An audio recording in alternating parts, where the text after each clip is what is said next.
Sound সিস্টেমে যিনি আছেন দাদা ভাই, আপনাকে বলবো মাঝে মাঝে যেই শীষ মারে এমন একটা সাউন্ড আসে আমাদের কানে, এটা বন্ধ করেন। আপনি ইকোটা কমান, বেস বাড়ান, ইকো কমিয়ে দেন, বেসটা বাড়িয়ে দেন। হ্যালো, আমার উপরের ভোকালটা আরো বাড়বে, আরো বাড়বে। হ্যালো হ্যালো, ইকো কমিয়ে দেন, সাউন্ডটা একটু মিষ্টি করেন, একটু মিষ্টি করেন সাউন্ডটা। হ্যালো হ্যালো, একটু মোটা হবে সাউন্ডটা। হ্যাঁ,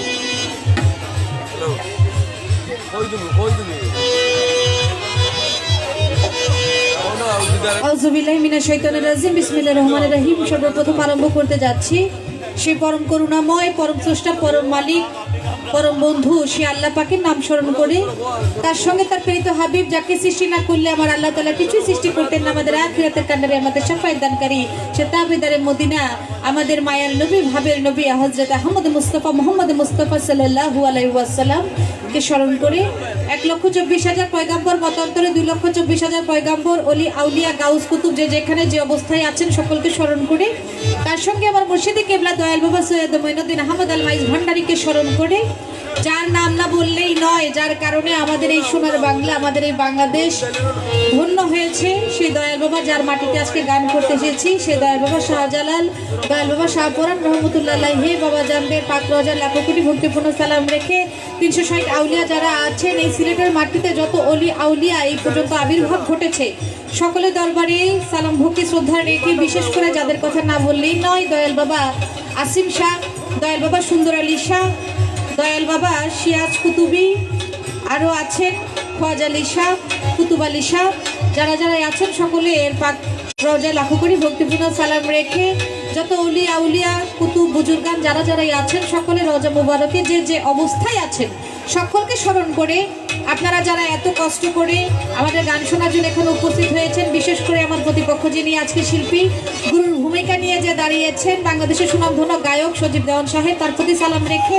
আমাদের তাল সঙ্গীতে যারা যারা আছেন তার প্রতি সালাম রেখে, আমাদের মাঝে আরেকজন গুণী শিল্পী আছেন সঙ্গীতা সুমা আপু, তার প্রতি সালাম শ্রদ্ধা রেখে, আপনারা যারা এত কষ্ট করে দূর দূরান্ত হতে আমাদের গান শোনার জন্য এখানে উপস্থিত হয়েছেন, দাঁড়িয়ে গান শুনছেন, বসে গান শুনছেন, বাবারে আপনাদেরকে দেবার মতো আমার কিছু নেই, তারপরেও সকলের চরণে ভক্তি শ্রদ্ধা সালাম রেখে আমি ঝর্ণা সুভান আমার আসলে কার্য আরম্ভ করতে যাচ্ছি। সকলের প্রতি রইল সালাম। আসসালামু আলাইকুম ওয়া রাহমাতুল্লাহি ওয়া বারাকাতুহু। তো আসলে গুরু শিষ্য পালা দেওয়া হয়েছে। আমি জানি সিলেট এলাকার মানুষ একটা সময় মালজোড়া গান বলতে আমরা যেটা বলতাম সেটা হলো কারি আমিরউদ্দিন সাহেব, আমার বাবা আব্দুল সোবহান সরকার এবং আমার চাচা জান গনি সরকারের উনি দোস্ত ছিলেন, বন্ধু ছিলেন। সেই কারি আমিরউদ্দিন সাহেবের আমলে একটা সময় মালজোড়া গান, পালা গান চলতো এখানে, তারপরে অনেকটা এক হিসাবে কমেই গেছে। সিলেট এলাকায় তেমন একটা পালা গান চলে না, শোনে না মানুষ। তারপরে চেষ্টা করব খুব অল্প কথায় আমরা একটু পালা করার জন্য ছোট্ট করে। তো আমাকে যেহেতু একটা প্রশ্ন করে গেছে, আজকে আমার যে গুরুর ভূমিকা নিয়ে গান করছেন সজীব দেওয়ান সাহেব, তিনি আজকে গুরুর ভূমিকা নিয়ে দাঁড়িয়ে তো খুব সুন্দর একটা কথা বললেন, যে কি যে বলবো, দেখলে একটু খুব মায়া লাগে। মায়া লাগবে না? আপনি গুরু, গুরু যদি ভক্তের প্রতি মায়া না হয় তাহলে গুরুটা আপনি কিসের গুরু হইলেন? গুরু এমনই মানুষ, গুরু এমন ব্যক্তি, গুরু এমন একজন জনক যার কিনা তার ভক্তের প্রতি সবার আগে সুনজর, সুদৃষ্টি থাকতে হবে। আর গুরু যদি তার দিকে সুনজর না রাখে তাহলে সেই বা কিসের গুরু, আর যার প্রতি সুনজর না রাখে সেই বা কিসের ভক্ত হইতে পারে। তো আসলে আগে একটা শিষ্যের পালা থেকে গান রাখি, তারপরে আমার দয়াল যে প্রশ্ন করেছে তার জবাব দেওয়ার চেষ্টা করব।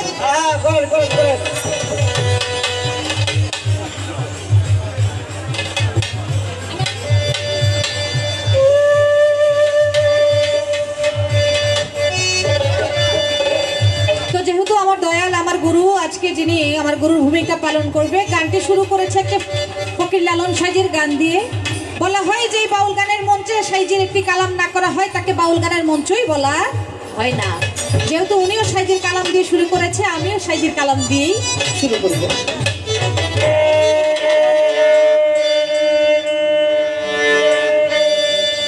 জন্ম ভরে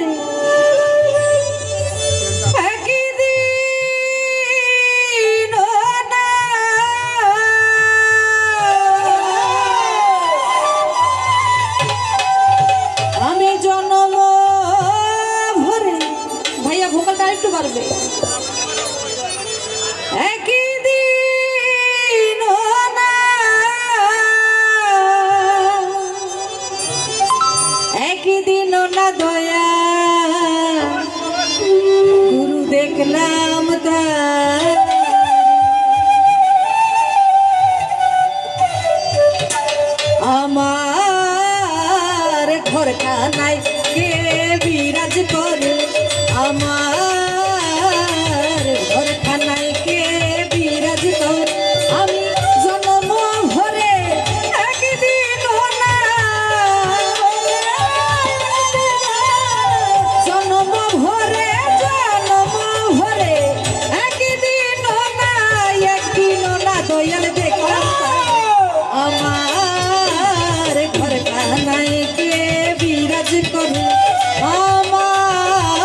প্রাণ পাখি শুনে চুপে চাপে থাকি জল কি হুতাশন নদী কি পার জল কি হুতাশন নদী কি পাবন কেউ বলে নাই আমায় নির্ণয় করে আমার ঘরখানায় কে বিরাজ করে আমার ঘরখানায় কে বিরাজ করে আমি জনম হয়ে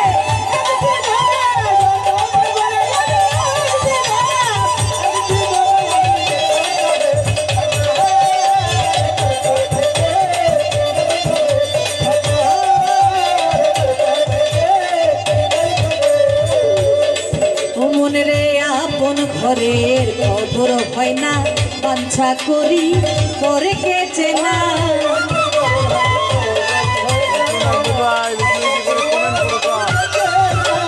আপন ঘরের খবর হয় না বাঞ্ছা করি করে কে চেনা লালন করলে মোর করে কি পরমেশ্বর দয়াল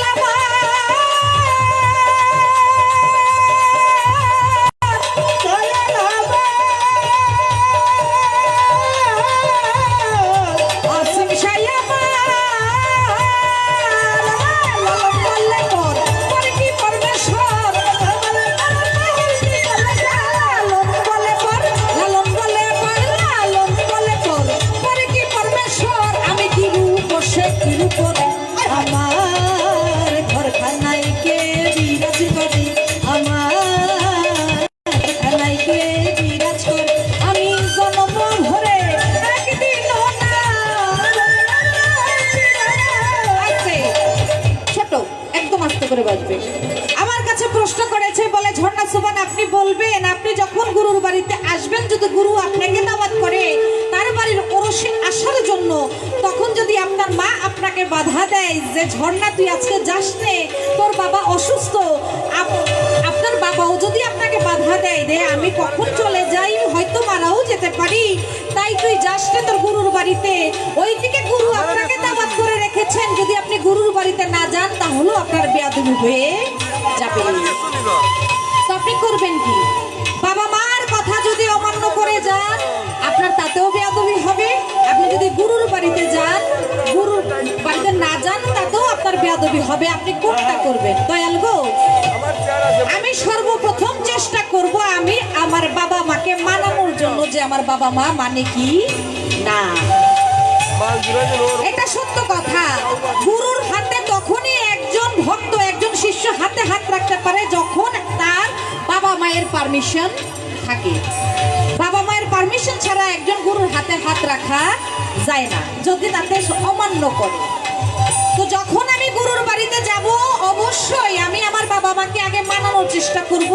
যে আমি আমার গুরুদের বাড়ি যেতে যাচ্ছি তোমরা একটু বোঝার চেষ্টা করো যদি তাতেও তারা না বোঝে তাহলে অবশ্যই আমি আমার গুরুকে বোঝানোর চেষ্টা করব গুরু যে আমি একটা পরিবেশের মধ্যে আটকা পড়ে গেছি আপনি একটু বোঝার চেষ্টা আর সবচেয়ে বড় কথা এখানে গুরু এবং ভক্তের সম্পর্কটা এমন একটা সম্পর্ক ভক্ত যখন কোনো সমস্যায় থাকে শিষ্য যখন কোনো সমস্যায় থাকে তখন গুরুকে সেটার মুখ ভেঙে বলতে হয় না গুরু এমনি এমনি সেটা বুঝে যায় কারণ গুরু ভক্তের সম্পর্কটা কিন্তু মৌখিক সম্পর্ক না সেটা থাকে আত্মার সম্পর্ক মনের সম্পর্ক শিষ্য ঝামেলায় পড়লে গুরু বিনা তারে দেখবেন আমরা মোবাইল ফোনে যখন কথা বলি কোনো তার লাগে কোনো তার কিন্তু লাগে না একটা নেটওয়ার্ক কিন্তু অটোমেটিক আসা যাওয়া করে তদ্রুপ গুরু আর ভক্তের সম্পর্কটা একটা নেটওয়ার্কের সম্পর্ক যে সম্পর্কটার মধ্যে কোনো তার থাকে না তাদের কথা বলার জন্য কোনো মোবাইল ফোন মৌখিক কোনো ভাষার দরকার নেই তাদের কথা বলার জন্য এই যে মনে মনে যে একটা বিনা সুতার তার আছে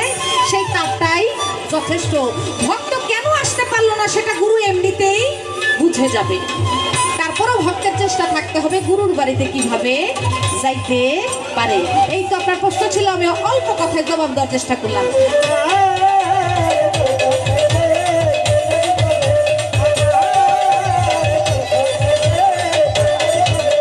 আমার দ্বারা কয় যার সাথে গান বাংলাদেশের অনেক বড় সুনামধন্য গায়িকা কিভাবে এত কি সালাম নিয়ে গান গাইছেন সেটা আজকে দেখতে চাই আমার এত সালানের দরকার বাবা যার উপরে দয়াল বাবা আসিম শাহ সদয় থাকে যার উপর দয়াল বাবা সুন্দর আলী শাহ সহায় থাকে শাহজালাল বাবা, শাহপরাণ বাবা, দয়াল বাবা, শাহালি, যার উপর রহমত থাকে তার চালানের দরকার হয় না, সে এমনি গায়।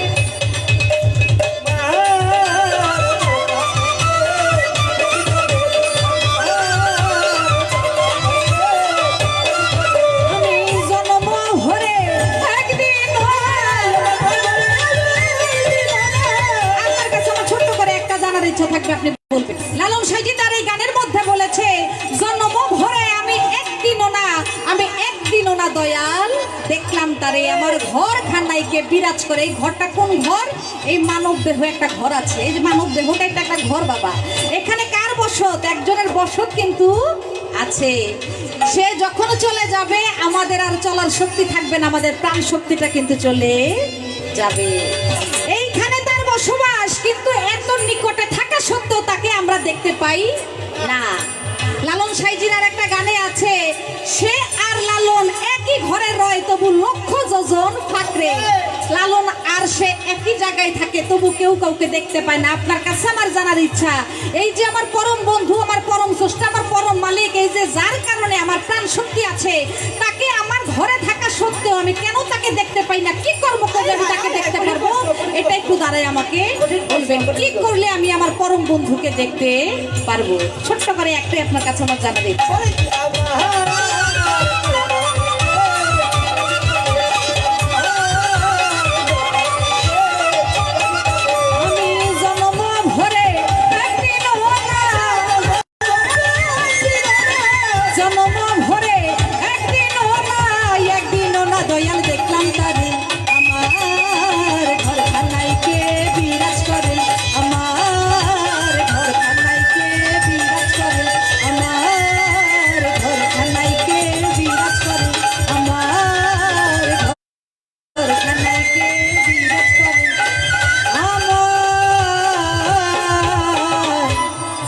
এই ঘরে খানায় আসিম শাহ, সুন্দর আলী, শাহালি, শাহজালাল, শাহপরাণ বিরাজ করি।